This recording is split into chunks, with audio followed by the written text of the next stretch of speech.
Bonjour ma soeur, il est minuit, c'est la nuit du vendredi 15 au samedi 16 octobre. Voilà, il est minuit, je suis place de la préfecture. À Montpellier, il y a du monde à toute heure jusqu'à 2 h du matin, surtout le vendredi.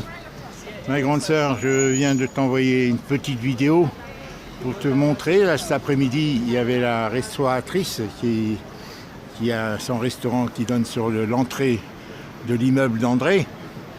Et qui est venue me voir, elle m'a dit venez voir l'eau parce qu'elle sait que j'ai des problèmes d'eau. Et dans tout le rez-de-chaussée, il y a de l'eau sur tout le sous-sol, Hélène. Et dans tout, je t'ai fait cette vidéo, tu vas voir. Et la dame venait justement pour un autre problème, la dame de la foncière, l'une des responsables, elle n'a pas voulu me donner son nom.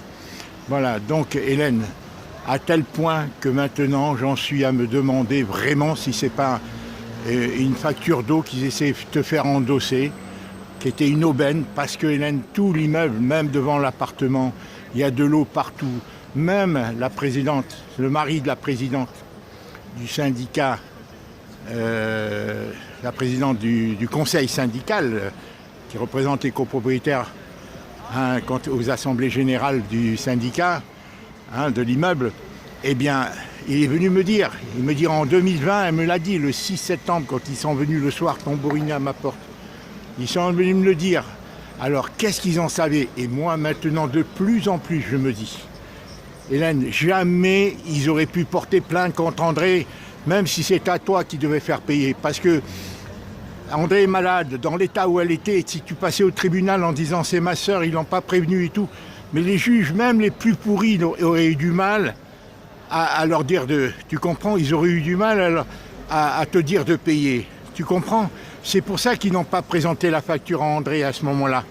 Et l'aubaine pour eux, c'est quand au mois de mai, ils ont appris que je vendais. Et même l'agence en question, Hélène, Foncia, tu te souviens?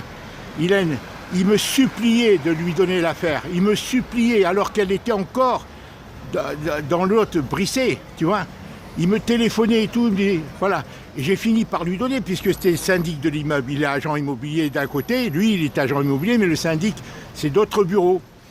Eh bien j'ai fini par lui donner. Et lui-même, 10 jours après, en toute mauvaise foi, il m'a provoqué, souviens-toi, pour lâcher l'affaire. Car il venait d'apprendre, c'était, Hélène, c'était au mois de mars-avril, tu te rends compte? 10 jours après, il a tout fait, il m'a provoqué au téléphone pour renoncer à l'affaire, alors qu'il a revendiqué. Car certainement qu'il venait d'apprendre par le syndic cette facture d'eau, eux ils ont appris certainement en cherchant, Hélène, l'état daté parce qu'il en avait besoin, lui il faisait partie du syndic. D'ailleurs il me l'offrait, il le disait dans sa publicité premium qui nous offrait aux gars qui passaient par son agence, eh bien ils offraient l'état daté, qui était de 350 ou 400 €. C'est-à-dire qu'on n'avait pas à le payer. Alors que là, avec le notaire, notre notaire, on le paye, comme tu as vu. Tu comprends? Et lui, en allant là-bas, ils ont dû lui dire, ah bon, mais elle vend, mais il y a une facture d'eau. Et lui, d'un seul coup, il a dit, oh là là, ça va faire un sac de nœuds, tout ça. Et il a provoqué pour renoncer à cette affaire. Et là, il faut voir comment, d'une manière grossière, il m'a provoqué. Je t'ai raconté à mes filles, tout ça, il écrivait que je dépendrais que de... Non, il disait que je dépendrais que de son agence, alors qu'il écrivait dans le contrat que je dépendais d'un ensemble d'agences et que je ne pouvais pas refuser de signer avec d'autres agences. Je t'avais expliqué ça à l'époque. Hélène, tout ça pour te dire que quand je vois l'état de cet immeuble, l'eau partout, que tout ça, je me dis maintenant, comme les barreaux de la fenêtre avaient été ciselés en 2019, lors de la première hospitalisation d'André, eh bien, Hélène, comme je vois ça, et que la fenêtre était cassée, depuis 2019, Hélène, on pouvait rentrer par les escaliers, je dis peut-être devant cette note de 5 000 € d'eau. Hélène, il laisse pourrir, même devant mon entrée de l'appartement. C'est leur intérêt, les syndics n'en ont rien à foutre. Et même les copropriétaires ne voulaient pas payer, parce que lui, le syndic, qu'est-ce qu'il dit? Ben vous n'avez pas le budget, vous n'investissez pas, je ne peux pas faire de travaux. Chacun se renvoie la balle. Est-ce que tu comprends? Il y avait des problèmes. Alors, c'est de là que l'ancienne, que vient de remplacer la nouvelle, là, voilà, l'ancienne, elle a fait endosser partout, elle a essayé de les faire endosser par tous les copropriétaires d'une manière arrogante dans l'annexe 6 de la convocation du 23 juillet, la convocation à l'Assemblée Générale. C'est là qu'elle a eu l'idée de, tu comprends, de la faire endosser. Mais eux n'étaient pas d'accord, parce qu'ils se renvoient la balle. Eux, qu'est-ce qu'ils disent, ces copropriétaires? Ils disent, non, attendez, le syndic, il n'y a pas... cette note d'eau, cette fuite d'eau, mais le syndic il dit si vous ne payez pas, si vous avancez pas de l'argent, je ne peux pas réparer, tu vois, ils se renvoient la balle. Et finalement, le compromis qu'ils auraient trouvé, c'est de te mettre sur toi. D'où qu'ils ne veulent pas te donner ils veulent pas te donner, malgré mes réclamations et tout ça, ils ne veulent pas nous donner les Proxydro, tous, ils ne veulent pas nous donner les trucs, les relevés de compteur, tant compteur général, alors qu'elle le dit, elle le dit, que le compteur général, la régie des eaux n'aura pas indiqué la fuite, la surconsommation d'eau. La régie des eaux qui apporte l'eau au pied de l'immeuble. D'accord? Elle ne l'aura pas dit. Donc, et le Proxydro qui s'occupe des compteurs individuels ne l'aura pas dit non plus, soi-disant. Et ils m'ont dit, ça ne me regarde pas. Donc c'est un sac de nœuds, tu vois, ils s'entendent entre eux. Et moi, chacun se renvoie à la responsabilité. Les copropriétaires qui ne veulent pas casquer, qui accusent le syndic qui dit mais il n'y a pas d'argent, je ne peux pas faire la réparation. Tu vois, et tout ça en tournant, d'où tous les papiers qui ont disparu, il n'y a même pas un papier. Là. Quand je retournerai en Bretagne, Hélène, je vais regarder s'il n'y a pas des factures de plomberie. Puisque André avait signalé mais des petites fuites, et eux, Hélène, ils ont peut-être organisé tout ça pour défausser sur toi, quand ils ont appris que ça se vendait. Mais encore une fois, jamais un juge. Pourquoi ils n'ont pas donné la facture à l'époque, la facture entre 2019, septembre 2019 et août 2020, comme tu le dis dans la procuration. Pourquoi? Parce que jamais ils auraient pu porter plainte contre, exiger de toi, par le tribunal, par la voie du tribunal, de te faire payer. Jamais. Aucun juge n'aurait pu suivre. Vu l'état d'André, qu'elle a été hospitalisée et tout, et surtout après sa mort, Hélène. Alors qu'après, en 2020 non plus, ils ne l'ont pas donné. C'est pour ça que moi, ils n'ont pas mis le chiffre que je leur ai dit, les 400. André a dépensé 360 mètres cubes en 2 mois, de septembre 2020 à sa mort. C'est pas possible. Moi, j'ai dépensé en tout, en 5-6 mois, Hélène, maximum 35-40 mètres cubes. Et là, alors, pourquoi ils ne l'ont pas arrangé? Alors, ils se renvoient la balle, si tu veux. Bon. Et là, maintenant, l'avantage pour eux, c'est que le notaire, lui, c'est automatiquement qu'il va retirer, c'est d'office, qu'il va retirer de la somme qui te revient pour le prix de vente, il va retirer ses 6 000 euros, parce qu'en tout, ça va faire 6 000 euros. À 1587 mètres cubes, plus 390 mètres cubes, plus les miens, les 30 mètres cubes. Non, ils ne vont pas être comptés, puisque les comptes ont été arrêtés. Et elle m'a dit, les comptes sont arrêtés, je les ai communiqués. Cette dame de Proxydro était aimable relativement. Elle comprend. Moi, je le dis, même si elle faisait le jeu, ils n'ont pas envie d'être virés. Les clercs de notaire, ils sont sous les ordres de leur notaire. La femme de Félicien, Hélène, c'est pour ça qu'elle a renoncé. Et l'autre qui m'a dit, je vais vous téléphoner et tout, qu'elle ne téléphone pas. Hélène, aujourd'hui, et qui dit, envoyez-moi la procuration et tout ça. Je pense qu'ils font le jeu du notaire qui a pour idée de, non pas de favoriser l'acheteur, même si quelque part, voilà, parce que c'est pas normal, l'acheteur qui est aimable, un gars gentil, un médecin gentil, il n'a pas répondu à mon appel téléphonique. Je lui dis appelez-moi aujourd'hui, cet après-midi vers 6h. Je lui dis appelez-moi, il ne m'a pas répondu. Même lui, un médecin de 29 ans, alors qu'on avait de bons... Pourquoi? Parce que elle a dû lui dire, son notaire ne répondait pas, parce que justement, ils vont essayer de faire en sorte que lui n'y aille pas, qu'on ne fasse pas les choses dans le temps, puisqu'il y a un temps de 5 jours ou 8 jours, parce que dans le compromis de vente, il y a marqué 8 jours. Mais selon la loi, il y a marqué 5 jours. Bon, mais même Hélène, et ici, si on ne le prévient pas légalement, réglementairement, eh bien, lui, du coup, les travaux de la toiture, qui sont de l'ordre de 35 000 d'après les dernières estimations. Parce que Hélène, cette femme, cette présidente du conseil syndical, Hélène, c'est la deuxième tranche des travaux de la toiture. Elle a augmenté sa hauteur et je suis sûr qu'elle veut faire endosser à des copropriétaires qui n'ont pas voté une partie de ses travaux de la toiture, de la réfection. Tu vois, elle le met parce qu'elle est en bon terme avec le syndic. Toutes ces embrouilles, Hélène, c'est des embrouilles. Tu l'as vu comment elle t'a embrouillé, t'as vu, bon, ils sont de connivence entièrement. Moi je l'ai vu, hein, bon, elle n'a pas voulu inscrire à l'ordre du jour. Elle n'a pas voulu inscrire notre problème de surconsommation, hein, de surfacturation. Elle n'a pas voulu, tu vois. Donc si elle n'a pas fait, c'est que c'était sciemment. Elle ne voulait pas faire diversion, et c'est de là qu'elle provoque une réunion chez elle. Elle provoque une réunion des copropriétaires, mais ils sont tous de connivence, Hélène. J'ai reçu aujourd'hui. La clerc de notaire m'a envoyé aujourd'hui le compte rendu, seulement aujourd'hui, Hélène. Hein, ce vendredi, hein, vers midi. Elle m'a envoyé le compte rendu de l'Assemblée Générale qui a eu lieu le 23 juillet. Seulement aujourd'hui, mais tu te rends compte? Alors, ils ont convoqué une autre assemblée, celle prochaine, là, du 26 octobre. Alors tout ça, c'est de l'embrouille. Toujours est-il qu'elle ne m'a pas téléphoné mardi. Elle m'a dit, je vous téléphone. Mercredi, je ne travaille pas. Faux, vrai, j'en sais rien. Elle m'a dit, je vous téléphone jeudi. Elle ne m'a pas téléphoné. Elle devait m'envoyer l'état daté que je lui ai demandé. D'accord, à 380 €, mais il a, lui. L'état daté, c'est de dire toutes les charges qu'il y a, tu vois, pour le futur propriétaire et tout. L'état des frais et tout ça, quoi. Et qu'on paye, puisque tu as vu, 380, il y a marqué, bon.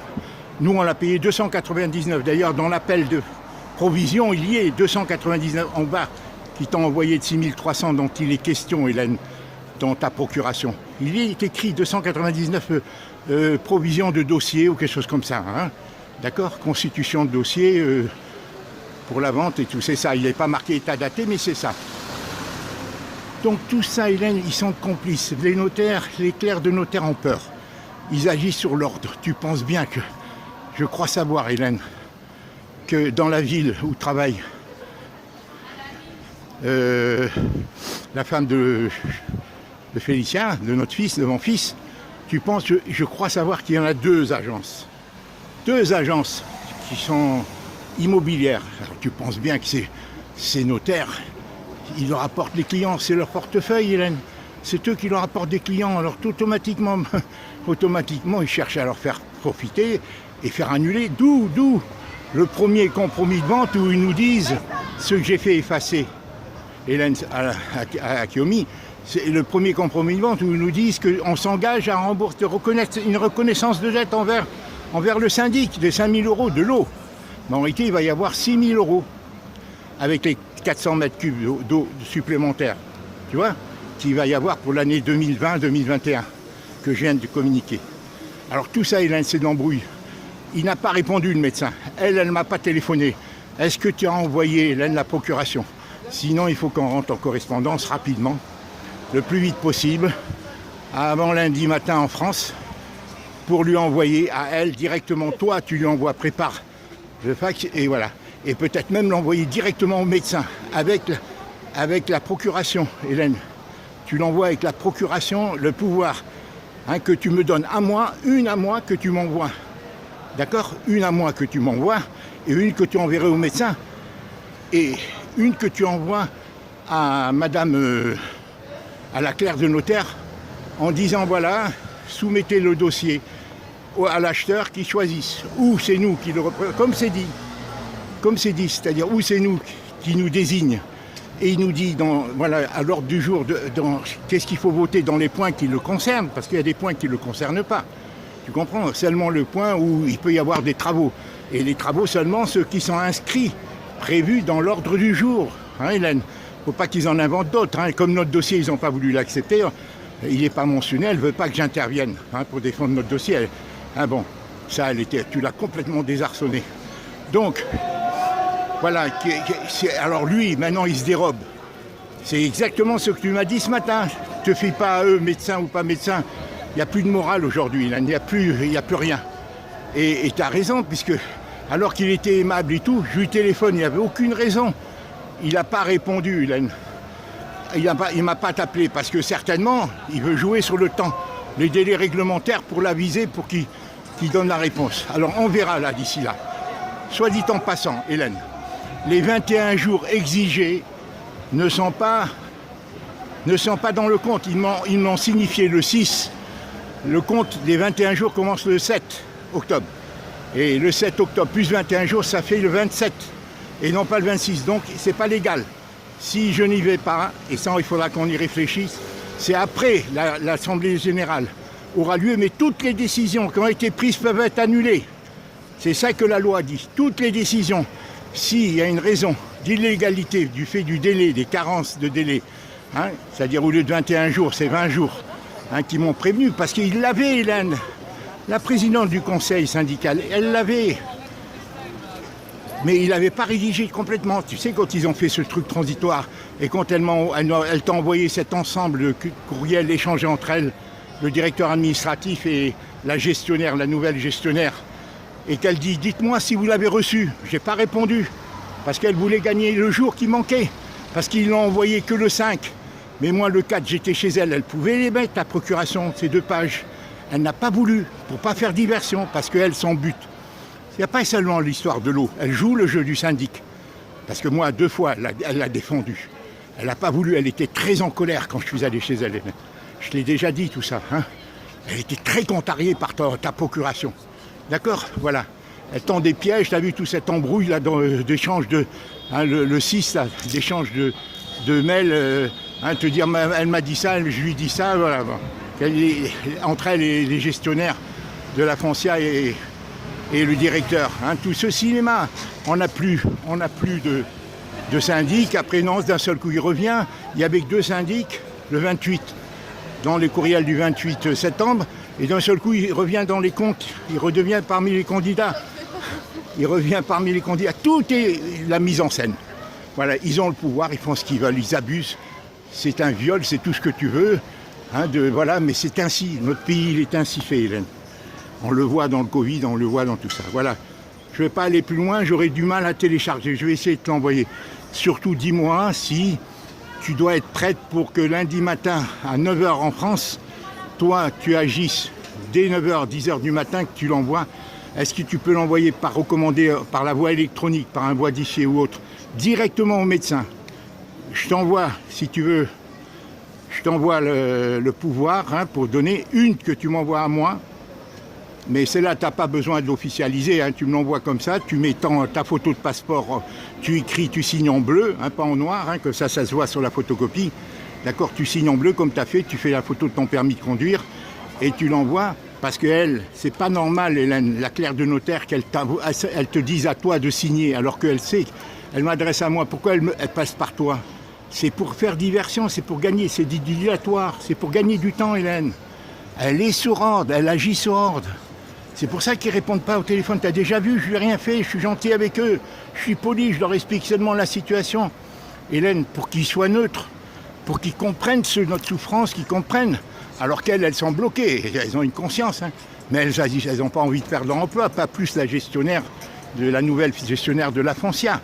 Tu comprends qu'ils s'énervent au téléphone. Voilà, tout ce que j'avais à te dire. Et Kiomi, c'est pour ça qu'elle est partie, elle a compris. Elle est partie pour ça. Bon, maintenant, je te dis, je suis en difficulté relationnelle avec mes enfants parce que j'en ai ras-le-bol de leur dire qu'ils me téléphonent en direct, ils ne le font pas. Aucun d'entre eux ne le fait. De moins en moins, ils m'envoient des photos, des vidéos, je leur dis, c'est pas un papa virtuel. Alors lui, dès que je leur en mets en place, ils se mettent tous contre moi. Tu vois, c'est comme ça depuis le départ de Colette. Ils ne se rendent pas compte combien ils me font du mal, tu vois, ou ils s'en rendent compte, ils y peuvent rien, parce qu'ils sont mariés, ils sont sous l'influence des belles-mères, des belles-maries et de Colette. C'est horrible, Hélène, c'est horrible à vivre. Comment tu dis à ton fils, téléphone-moi, tu dis à ta fille, envoie-moi, à Délie, envoie-moi des vidéos, d'un seul coup, rien. Elles sont sous l'emprise des... Voilà, c'est comme ça. On a l'impression que les gendres, voilà, ils font, je sais pas comment, pas une meute, mais presque, et que mes enfants n'arrivent plus à exister comme ils existaient dans leur relation avant, parce qu'ils sont mariés, ils ont des comptes à rendre à leurs parents, et finalement nos enfants, ben ils n'ont rien. Alors que mes filles, elles ont tous des grandes familles dans leur famille. La famille de Clarisse est une grande famille. La famille d'Adélie, la belle famille d'Adélie aussi est une grande famille. Kiomi, non, mais enfin, voilà. C'est une fille, elle a une sœur seulement. Bon, mais elle a une situation, elle tape tout sur sa situation. Elle, ce qu'elle a peur, c'est que Hélène, son métier est très difficile. Elle fait un métier très difficile et moi, je pense pas. Je te dis sincèrement, j'ai pas du tout les mêmes idées idéologiquement que peut-être même mes enfants, pas seulement de mes gendres. Surtout pas de Fabien, Bibo, et c'est pour ça qu'ils m'éloignent de mes enfants. Et Colette, eh ben, elle pense à sa poire, c'est tout. Elle pense pas à ses filles, c'est tout. Je t'ai déjà expliqué ces choses-là. Toujours est-il, je ne sais pas comment je vais faire pour retourner là-bas, Hélène, parce que moi, je suis en très grande difficulté, ils le savent. Alors il me dit, reviens papa, reviens, mais il ne me téléphone pas. C'est la moindre des choses de parler en direct, je l'aurais dit. Je lui ai dit à Félicien dans un message il y a 3 jours, je lui ai dit, Félicien, moi je ne suis pas un papa virtuel et je ne suis pas encore mort. J'aimerais des coups de téléphone tous les 10-15 jours comme ça. On s'inquiète l'un pour l'autre. Moi, je suis inquiet pour vous. Je veux avoir de vos nouvelles. Dites-moi. Moi, je leur envoie des vidéos et tout, mais je ne veux plus rien envoyer. Même Clarisse, qui était très bien, parce qu'ils tiennent les uns aux autres. Ils ont plus d'intérêt entre eux qu'avec moi. Alors, ils n'ont pas envie de se mouiller pour moi. Personne ne veut dire on exagère avec papa. Mais voilà, c'est tout. C'est comme ça. Voilà. Alors, moi, je te le dis très honnêtement, Hélène. Ça va être très difficile avec mes enfants si ça continue comme ça. J'ai mon honneur et mon honneur c'est le leur. C'est ça qu'ils ne comprennent pas. Alors peut-être qu'ils ont peur eux-mêmes dans leur couple, parce que la vie est difficile pour eux. Moi je vois Félicien, il a une situation très difficile. Tommy, elle est beaucoup plus solide que lui. Bon, mes filles sont des femmes au foyer. Bibo, il a son caractère. Fabien aussi. Les 2 filles, Adélie, Clarisse comme Félicien. Il y a le seul qui est plus ouvert avec moi. Et depuis le début, qui m'a jamais manqué de respect, c'est le mari de Clarisse. Mais il est un peu dur. Lui, c'est au niveau de la belle-mère de Clarisse. Voilà, je t'ai déjà expliqué toutes ces choses-là. Tu sais, moi, tu sais, Hélène, j'ai une faculté d'analyse et Colette, elle le reconnaissait. Elle disait, vraiment, et c'est pour ça que Colette ne veut pas discuter avec moi. C'est dramatique, Hélène, dans ce contexte qu'on vit dans une telle ambiance. C'est le diable, Hélène. Mais moi, avec mes idées, je leur fais peur aussi. Parce que, si tu veux, je suis un peu radical, comme tu le vois. Mais c'est normal, on voit le monde comme il tourne, Hélène. Où on va? Où va l'humanité? Où va? Il faut qu'on se tienne la main, qu'on soit solidaire, qu'on soit... Et eux, peut-être, ils ont peur, l'individualisme, tout ça. Ils ont peur que je sois à leur charge, comme ils l'ont dit. J'en sais rien. Et moi, tu sais, j'agis spontanément, tu me connais. J'ai pas de calcul dans ma tête. Mais eux, peut-être, mais ils regretteront un jour, mais ça sera trop tard. C'est tout, c'est ce que je voulais te dire. Alors tu vois, je suis vraiment hanté par tous ces trucs. Moi je ne sais même pas, en Bretagne, je me sens moins seul ici, parce que noyé dans ce tohu-bohu là, ces jeunes ils sont tellement bruyants, tellement... Tu ne te sens pas seul. Non, là-bas je suis seul, il n'y a rien, il n'y a personne. Alors si mes enfants, je dois me sentir de trop, et quémander pour aller chez eux, non, je suis ou un vrai papy. Et pour être un vrai papy, il faut commencer par qu'ils me considèrent comme un vrai papa. D'accord? Je ne leur demande pas grand-chose. Voilà, je t'embrasse, Hélène. Je me répète, Hélène, mais je souffre tellement de voir que personne ne m'envoie, parce que j'ai remis Félicien gentiment, fermement en place. Parce que, tu vois, que d'un seul coup, plus rien. Avec la bouche, il me dit reviens, reviens, mais qu'est-ce qu'ils font pour me donner envie de me sentir bien avec eux? Qu'est-ce qu'ils font? Clarisse m'envoie une photo, voilà, c'est la plus gentille d'entre eux. Mais je lui dis téléphone-moi. Pourquoi elle ne me téléphone pas? Pourquoi? Qui je suis aux yeux de leurs petits-enfants, de mes petits-enfants, si leurs parents ne me disent pas tiens on va téléphoner à papy ensemble? Qui je suis? Je dois me faire respecter, ma grande sœur. Qui je suis? Quelle est la pression qui est menée? C'est le système, la matrice qui leur fait peur? Parce que je suis idéologiquement à leur opposé. Mais ils voient bien leurs enfants, des masques à 5 ans, on met à leurs enfants. Où va l'humanité si on n'est pas solidaire entre nous? Où va l'humanité si les parents n'osent plus, voilà. Il faut être désintéressé dans la vie. Mais Hélène, c'est une grâce de Dieu que je t'ai retrouvé. Je ne sais pas comment on va faire pour se sauver l'un et l'autre, parce que tous les deux, on est maintenant en difficulté par ma faute. Mais je t'ai mis en problème, Hélène. Voilà. Et moi, je te dis, avec toi, c'est toi qui m'as sauvé. C'est toi qui m'as permis, qui m'as tendu la main, Hélène. C'est toi qui m'as tendu. La Providence a permis cette chose-là. Et mes enfants doivent le comprendre. C'est tout, c'est pas eux. Eux, ils m'ont fait venir, mais je me demande s'ils ne regrettent pas, tel que je vis. Et là, c'est depuis le début. Je t'ai raconté au mariage, je t'ai raconté au baptême, je t'ai raconté, j'ai pas d'anniversaire avec eux et tout. C'est Colette qui a tout. Elle squatte tout. Bon, allez, j'arrête, je vais me répéter. Et là, l'important maintenant, c'est la procuration. avant lundi matin, qu'ils le reçoivent, voient la meilleure manière officielle de signer, de l'envoyer peut-être au médecin, en lui faisant la proposition comme tu as fait, hein. Voilà, ou c'est moi qui le fais et qui me donne les ordres pour chaque point du truc, surtout les points concernant les travaux de la toiture, c'est ça. L'électricité, Hélène, c'est à notre charge. L'eau, c'est à notre charge, hein, ça c'est sûr, ça a été voté. Le seul, c'est le point 9, ou je crois, hein, de la toiture. Voilà, la deuxième période. Et c'est pour ça qu'elle fait la réunion chez elle. C'est pour ça qu'elle fait la réunion chez elle ici. C'est une magouille entre le cercueil copropriétaire et tout ça. Parce que le mire mitoyen avec sa voisine donne sur la toiture et ils veulent faire payer une partie aux copropriétaires. Et comme je te dis, la plupart des copropriétaires n'habitent pas ici, là, ils sont dispatchés. C'est des étudiants, on ne les voit jamais. Voilà, les propriétaires, on ne les voit jamais. Alors vote par correspondance, vote entre eux. Ils ont la majorité, ils font voter ce qu'ils veulent. Et c'est pour ça qu'elle n'a pas envie que je les perturbe, moi, en venant avec mon problème de la procuration et tout ça. Mais encore une fois, il n'est peut-être pas légal, leur procuration. Il n'y a pas 21 jours. Il n'y a pas 21 jours, tu peux te renseigner. Donc on peut, au dernier moment, ne pas y aller. Il ne faut pas y aller si on veut le contester.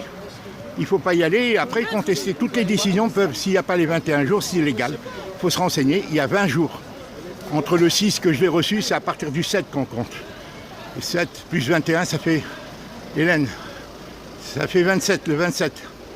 D'accord, je l'ai reçu le 6, c'est à partir du 7 qu'on compte, tu rajoutes 21, ça ne fait pas le 26. La réunion a lieu le 26. Je t'embrasse, Hélène, je ne sais pas si ça marche, Hélène. Tout a changé, YouTube ne marche pas, j'ai un vieux téléphone, je fais ce que je peux. Voilà, je parle, je te dis tout ça en vrac, Hélène. C'est des réflexions qui me viennent de la journée, je te livre. Voilà, là, encore une fois, le plus important, c'est la claire de notaire. Voilà, mais de toute façon, on n'obtiendra pas grand-chose, Hélène. Hélène, c'est en là qui nous pousse à bout. C'est du cynisme. Pour eux, on n'ira pas jusqu'au bout. Voilà. On n'ira pas jusqu'au bout. Pour eux, c'est tout. Ils s'en foutent, Hélène. Ça ne sort pas de leur porte-monnaie. Ça sort de l'assurance, tout ça. Ils seront payés. Et eux, ils s'en foutent. Ils ne sont pas impliqués humainement, directement. Ces agences, c'est des employés. Voilà, c'est tout. Allez, je t'embrasse, Hélène. Au revoir. Alors, donne-moi des nouvelles. Je m'excuse pour cette longue vidéo, Hélène. Je m'excuse pour ce débit, mais je ne mélange pas les sujets. Je sais de quoi je te parle, mais j'essaie de t'en dire au maximum. Voilà, je m'excuse. Allez, il est minuit et demi, hein, cette nuit du vendredi 14 au samedi... Non, vendredi 15 au samedi 16 octobre. Voilà, je t'embrasse, ma grande sœur.